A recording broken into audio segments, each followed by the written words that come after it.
ఈరోజు వరదు కళ్యాణి గారు MLC YSRCP so home minister గారిని గట్టిగా కౌంటర్ చేశారు. మీ జనసేన ఎమ్మెల్యే అరవ శ్రీధర్ గారి మీద ఇంతవరకు యాక్షన్ ఎందుకు తీసుకోలేదని చెప్పేసి మండలిలో మాట్లాడారు. సార్ ఒకటి ఏం యాక్షన్ తీసుకోవాలి సార్? ఆల్రెడీ పార్టీ పక్కన దూరం పెట్టాం. ఆల్రెడీ ఆయన మీద విచారణ కమిటీ వేసాం. విచారణ కమిటీకి ఆ పక్క ఎవరైతే కంప్లైంట్ ఉన్న వ్యక్తి ఉన్నారో వాళ్ళు హాజరవ్వాలి. రెండు పక్కలు విచారించాలి. రెండు పక్కలు విచారించి తర్వాతనే ఏదైనా సరే ముందుకు తీసుకెళ్ళాలి. వాళ్ళు అవకాశం దొరికింది కదా అని మాట్లాడాలనుకుంటే మేము కూడా గతంలో చాలా మాట్లాడేవాళ్ళం. ఇప్పుడు యాక్షన్ తీసుకున్నారు. ఇప్పుడు దాంట్లో ఎలా ఉందంటే రోజుకు ఒక డైలాగు, రోజుకు ఒక వీడియో బయటకు వచ్చేసరికి కన్ఫ్యూజన్ అందరూ ఉన్నారు. అధికారులు కన్ఫ్యూజన్ ఉన్నారు, నాయకులు కన్ఫ్యూజన్ ఉన్నారు, కంప్లైంట్ తీసుకున్న కన్ఫ్యూజన్ ఉన్నారు. ఒకరోజేమో శత్రువుగా మాట్లాడుతుంది ఆమె, ఒకరోజేమో ప్రేమగా మాట్లాడుతుంది ఆవిడ, ఒకరోజేమో పగతో మాట్లాడుతుంది, ఒకరోజు లేదు సంబంధం లేదని మాట్లాడుతుంది, ఒకరోజు ఎందుకు అరవ శ్రీధర్ని తీసుకొస్తారు అది సంబంధం లేదు, అది మంచి వ్యక్తి ఉంటుంది, ఒకరోజు ఏమో పవన్ కళ్యాణ్ గారి సంబంధం ఉంటుంది, ఒకరోజు జనసేన పార్టీ, అంటే రకరకాల కన్ఫ్యూజన్ లో ఉన్నప్పుడు దీనికి క్లారిటీ రాదండి.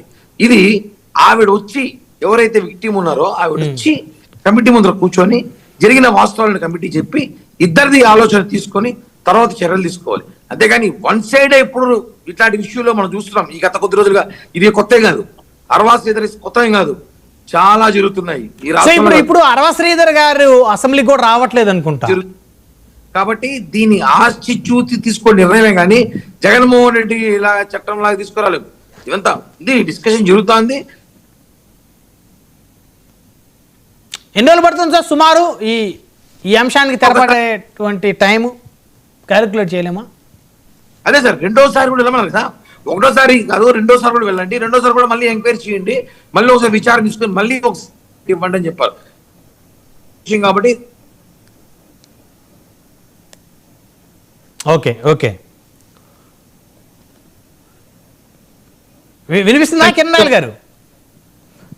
కంక్లూజన్ ఇవ్వండి. అయితే ఇక లడ్డు అంశం మీద పవన్ కళ్యాణ్ గారు బహుశా ఇంకా మాట్లాడరేమో అని రజనీ గారు అంటున్నారు, మీరేమంటారు? ఎందుకు సార్, ఒకటి సో మీ దగ్గర టెక్నికల్ ఇష్యూ వస్తుంది కిరణ్ రాయల్ గారు, సిగ్నల్ వీక్గా ఉన్నట్టుంది. సో వినిపిస్తుందా నా వాయిస్ మీకు? రైట్, కిరణ్ గారి దగ్గర టెక్నికల్ ఇష్యూ వచ్చింది. కనకరావు గారు సార్ చెప్పండి. వరదు కళ్యాణి గారు అడిగిన ప్రశ్నకి సమాధానం కిరణ్ రాయల్ గారు చెప్పేశారు. వచ్చారు మళ్ళీ కిరణ్ రాయల్ గారు కంక్లూజన్ ఏమి ఇస్తారా అంశం మీద?